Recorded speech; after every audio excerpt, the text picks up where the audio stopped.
Здравствуйте. Мы здесь с американским президентом в Санкт-Петербурге для встречи G20. Добро пожаловать to West Wing Week. Welcome to the West Wing Week, your guide to everything that's happening at 1600 Pennsylvania Avenue and points east. This week, the president represented the United States at the G20 summit in St. Petersburg, Russia. He addressed the nation on the ongoing crisis in Syria and marked the 12th anniversary of September 11th at the Pentagon, while the vice president highlighted infrastructure improvements, and the first lady traveled to Watertown, Wisconsin, to ask Americans to drink more water. That's September 6th to September 12th, or My Fellow Americans. The president started off this West Wing week at his 7th G20 meeting, this one being held in St. Petersburg, where leaders of the world's largest economies converged and consulted on their shared interest in growth, job creation, and financial stability. The president met separately for bilateral meetings with President Xi of China and President Hollande of France. Then he made his way to Briefing Hall 5.3 to hold a news conference and take questions from journalists and discuss the work of this year's summit.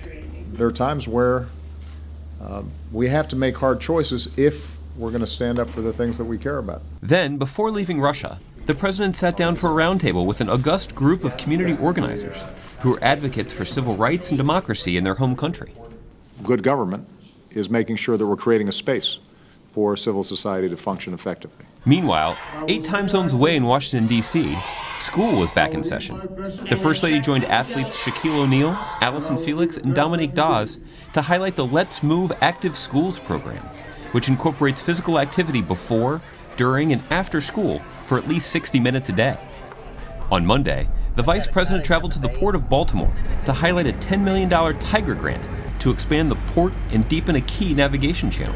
Infrastructure improvements like this are all a part of the president's better bargain for the middle class, and this one takes advantage of the new, larger container ships that will soon be passing through the Panama Canal that will ultimately improve productivity, increase cargo storage capacity, and create jobs for American workers. Manufacturing is coming back to the United States. Back in the Blue Room, the president sat down for interviews with anchors from 6 television networks: NBC, CNN, CBS, Fox, ABC, and PBS. On Tuesday, the president traveled to the Capitol to meet with the Senate Democratic Caucus and the Senate Republican Conference.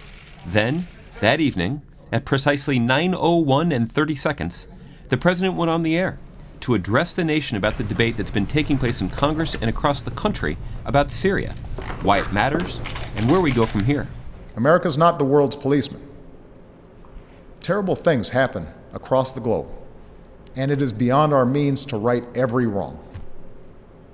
But when, with modest effort and risk, we can stop children from being gassed to death and thereby make our own children safer over the long run, I believe we should act.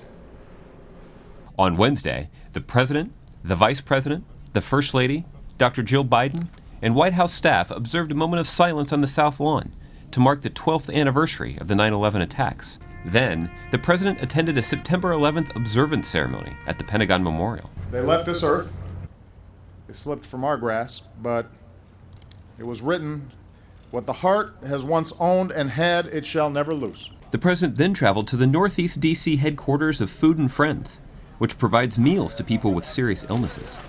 He volunteered to help bag some groceries and commemorated the September 11th National Day of Service and Remembrance. I have apples and bread. I can handle it. Meanwhile, the First Lady traveled to Fort Belvoir, where she visited with military families at the new USO Warrior and Family Center, the largest center in USO history. It supports wounded, ill, and injured troops, as well as their families. She also visited Intrepid Spirit 1, the first of 9 satellite centers of the National Intrepid Center of Excellence, which provides care to service members and veterans who suffer from TBI, PTSD, and other related conditions. That evening at the Naval Observatory, the Vice President and Dr. Biden hosted a barbecue to honor wounded warriors and their families. On Thursday, the president convened a cabinet meeting to receive an update on the second-term domestic policy agenda, including issues such as immigration reform, the Affordable Care Act, and his climate action plan. Meanwhile, the First Lady traveled to Watertown, Wisconsin, where she launched a new nationwide effort to encourage Americans to drink more water. She's bringing together leaders from industry, entertainment, media, and government around the simple message that water is one of the best and easiest choices every one of us can make every day. To find out more information on any of these topics, including Drink Up, Or to see complete videos of these events, go to whitehouse.gov. And thanks again for checking out your West Wing Week. Could we get one without the hairnet?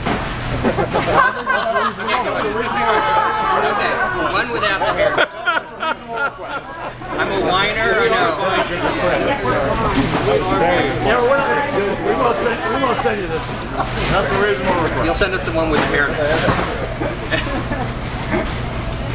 Thank you.